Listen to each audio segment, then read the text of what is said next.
ప్రియమైన సహోదరి సహోదరులారా, ప్రభు అయిన యేసు క్రీస్తు నామములో మీ అందరికీ వందనాలు. Praise Lord. సహోదరి సహోదరులారా, దేవుడు ఆయన యందు మనమందరము కూడా భయము భక్తితో ఉండాలని ఇష్టపడుతున్నాడు. ఎందుకంటే ఆయనతో ప్రేమ సంబంధాన్ని స్థిరంగా కొనసాగించాలి అనంటే ఆయన యందు మనం భయభక్తులు కలిగి ఉండాలి. ఈరోజు చాలా మంది దేవుని యందు భయభక్తులు కలిగి ఉండడానికి ఇష్టపడటం లేదు. కానీ మనం పరిశుద్ధ గ్రంథంలో చూసినట్లయితే ఎంతో మంది భక్తులు దేవుని పట్ల భయభక్తులు కలిగి ఉన్నారు. అందులో కొందరిని మనం గనక జ్ఞాపకం చేసుకుంటే ఆదికాండం 42వ అధ్యాయం 18వ వచనంలో యోసేపు గారు అంటున్నారు, నేను దేవునికి భయపడేవాడిని. ఆయనకు అపారమైన భయభక్తులు ఉండటం కారణంగానే పోతిఫరు భార్య తనతో తప్పు చెయ్యమని బలవంత పెట్టినప్పుడు పారిపోయినట్టుగా మనం చూస్తున్నాం. ఆయన దేవుని ఎడల భయభక్తులు కలిగి ఉన్నాడు కాబట్టే దేవుడు ఆయనకు తోడుగా ఉన్నాడు. ఒక బానిస, దిక్కులేని వాడిగా, తల్లి తండ్రి నాన్న వారు లేనటువంటి దేశములో, పరాయి దేశములో ఆయన ఒక బానిసగా బ్రతుకుతున్నా దేవుని పట్ల ఆయనకున్నటువంటి ప్రేమను బట్టి, అది కూడా స్థిరమైన ప్రేమను బట్టి, ఆయన భయభక్తులు కలిగి ఉండటంను బట్టి అద్భుత రీతిగా దేవుడు ఆయన్ని ఆ దేశానికి ఏలికగా చేశాడు. ఇకపోతే ఫరో ఆ మంత్రసానులకు తెలియజేస్తాడు, హెబ్రీ స్త్రీలకు మగ శిశువు పుట్టిన తోడనే మీరు చంపేసేయండి. ఫరో ఆజ్ఞకు వారు భయపడలేదు, కానీ దేవునికి భయపడ్డారు. దేవుని నుండి ఆశీర్వాదాలు పొందుకున్నారు. హెబ్రీ మగ శిశువులను వారు చంపలేదు, బ్రతకనిచ్చారు. దేవునికి నేను భయపడుతున్నానని చెప్పినప్పుడు దానికి రుజువు ఏంటో తెలుసా? ఆయన ఆజ్ఞలను గైకొనుట. ఎంతమంది అయితే ఆయన ఆజ్ఞలు గైకుంటారో వారందరూ దేవుని యందు భయభక్తులు కలిగి ఉన్నటువంటి వారే, దేవుణ్ణి ప్రేమించువారే. భయం అంటే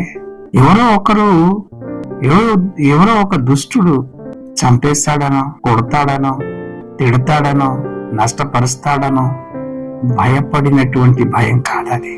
కన్న తండ్రి ఎదుట పిల్లలు భయభక్తులతో గౌరవప్రదమైన భయం, వినయ విధేయతలతో కూడినటువంటి భయం, భక్తి. అది తండ్రి పట్ల చూయించే భక్తి, భయం.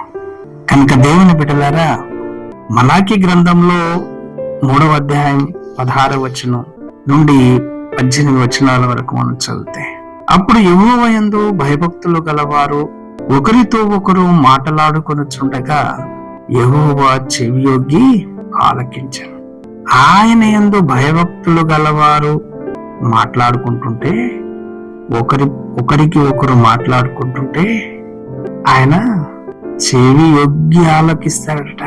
అంటే పూర్తిగా ఆ మాటల పైన కాన్సన్ట్రేషన్.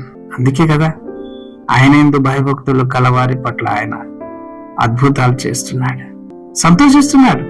మరి యెహోవా యందు భయభక్తులు కలిగి ఆయన నామమును స్మరించుచు ఉండు వారికి జ్ఞాపకార్థముగా ఒక గ్రంథము ఆయన సముఖమందు రాయబడిన. కేవలము చెవియొగ్గి ఆలకించటమే కాదు, ఆ మాటలన్నీ కూడా గ్రంథస్థం చేయబడతా ఉన్నాయి. నేను నియమింపబోవు దినము రాగా వారు నా వారై నా స్వకీయ సంపాద్యమై ఉందురు. ఆయన యందు భయభక్తులు కలిగిన వారట వారట ఆయన సొంత ఆస్తి అట. తండ్రి తన్ను సేవించు కుమారుని కనికరించున్నట్లు నేను వారిని కనికరింతునని సైన్యములకు అధిపతి యెహోవా సెలవిచ్చుచున్నాడు. ఆయన కనికరం ఉంటే ఇక మనకు కొదవ ఏమిటి లేదే. అప్పుడు నీతి గలవారెవరో, దుర్మార్గులెవరో, దేవుని సేవించు వారెవరో, ఆయనను సేవించిన వారెవరో మీరు తిరిగి కనుగొందురు. దేవుని యందు భయభక్తులు కలిగి ఉంటే అద్భుతమైనటువంటి ఆశీర్వాదాలు.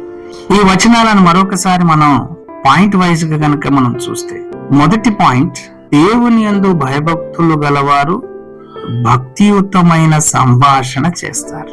దేవునికి భయపడని వారు మాటలు వేరుంటాయి, దేవునికి భయపడే వారి మాటలు వేరుంటాయి. దేవునికి భయపడే వారి మాటలు దేవునికి సంతోషపరుస్తాయి. అది అనేకులకు ఆశీర్వాదకరంగా ఉంటాయి. దేవునికి భయపడని వారి మాటలు ఎలా ఉంటాయి? అవి దేవునికి బాధ పెడతాయి, దేవునికి గాయపరుస్తాయి, అన్నిటికంటే ముఖ్యంగా దేవునికి కోపం తెప్పిస్తాయి. బూతులు, సరసాలు, అపహాస్యం, ఒకరికంటే ఎక్కువ స్త్రీలు కూర్చున్నా పురుషులు కూర్చున్నా వారి మధ్య ఒకరి గురించి చెడుగా మాట్లాడే మాటలు మాట్లాడుతూ ఫ్యాషన్ కావచ్చు, అందాన్ని డిస్క్రిప్షన్ చేయవచ్చు. క్రమమైన మాటలు ఉండవు, అక్రమమైన మాటలు ఉంటాయి. కనుక నా దేవుని బిడ్డలారా, భయభక్తి కలవారు భక్తియుతమైన సంభాషణ చేస్తారు. మన మాటలు ఎలా ఉండాలి అని అంటే దేవుని యొక్క భక్తి విషయమై ఉండాలి. ఇక రెండవ పాయింట్ మనం చూస్తే, దేవుని యందు భయభక్తులు గల వారి సంభాషణను దేవుడు యథాపలంగా కాక శ్రద్ధగా ఆలకిస్తాడు.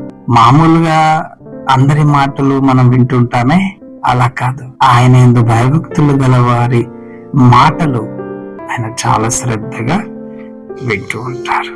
ఇక మూడో పాయింట్ చూద్దాం. దేవుని యందు భయభక్తులు కలిగి ఆయన నామాన్ని స్మరించే వారిని గురించి ఆయన తన సముఖమందుండే గ్రంథములో లిఖిస్తారు. సముఖంలో గ్రంథం ఉంటుంది. నాలుగవ పాయింట్ ని గనక మనం చూసినట్లయితే, అట్టి వారిని దేవుడు తన స్వకీయ సంపాద్యముగా పరిగణిస్తాడు. దేవుని యందు భయభక్తులు కలిగిన వారు ఆయన సంపదట. ఇంకా ఆ సంపద అయితే నిజంగా ఎవరైనా ముట్టుతారా? ఏ సాతానుకైనా ధైర్యం ఉంటుందా? ఏ దుర్మార్గునికైనా ధైర్యం ఉంటుందా? ఉండదు. ఆయన స్వాస్థ్యం కదా. ఆయన సంపదను ఎవరైనా పాడు చేస్తుంటే ఆయన కూర్చుంటాడా? అలా కూర్చోడు కదా. మనం అనుకుంటున్నాం ఈరోజు దేవునికి మనం మొరపెడుతున్నామని. మన మాటలు ఎలా ఉన్నాయి? మన ప్రార్థన ఎలా ఉంది? మన హృదయం ఎలా ఉంది? నిజముగా మనం దేవుణ్ణి ఆరాధిస్తున్నామా? దేవుని యందు భయభక్తులు కలిగి ఉన్నామా? లేక వేషధారణ కలిగి ఉన్నామా? ఐదవ పాయింట్ చూస్తే, వారి పట్ల అధిక కృప చూపిస్తాడు. ఆయన యందు భయభక్తులు గల వారికి కృప, జాలి, కరుణ చూపిస్తాడు దేవుడు. అద్భుతం. వారి జీవితం నిజంగా అది అద్భుతమైన జీవితం. ఆరవ మాట చూసినట్లయితే, వారు దుర్మార్గులకు భిన్నంగా ఉంటారనే నిశ్చయత కలిగి ఉంటారు. వాళ్ళు కన్ఫర్మ్ గా ఉంటారు. వారు ఇక మేము దుర్మార్గులకు దగ్గరికి వెళ్ళాం, వారితో స్నేహం చెయ్యం, వారి యొక్క సహవాసము కూడా మేము చేయం, ఎందుకంటే మా సాహసం చెడిపోవచ్చు. ఇంకొక మాట రాశాడు దేవుడు, మన కోసం రాయించాడు. సామెతల గ్రంథం 1వ అధ్యాయం 7వ వచనంలో, యెహోవా యందు భయభక్తులు కలిగి ఉండుట తెలివికి మూలం, మూర్ఖులు జ్ఞానమును ఉపదేశమును తిరస్కరించుదురు. భయభక్తులు కలిగి ఉండుట తెలివికి మూలం. తెలివి రావాలంటే దేవుని యందు భయభక్తులు కలిగి ఉండాలి.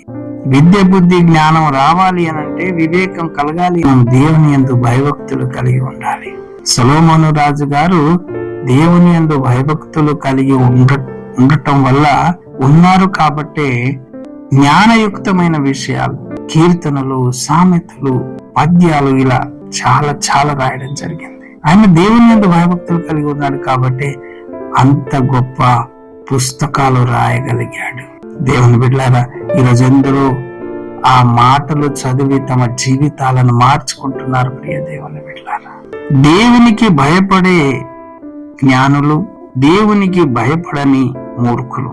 కొత్త నిబంధనలు చూసినట్లయితే వారిని దేవుడు విశ్వాసులు, అవిశ్వాసులుగా వేరు చేశారు. లేదా రక్షణ పొందిన వారు, లేదా నశించిపోతున్న వారుగా చూడవచ్చు.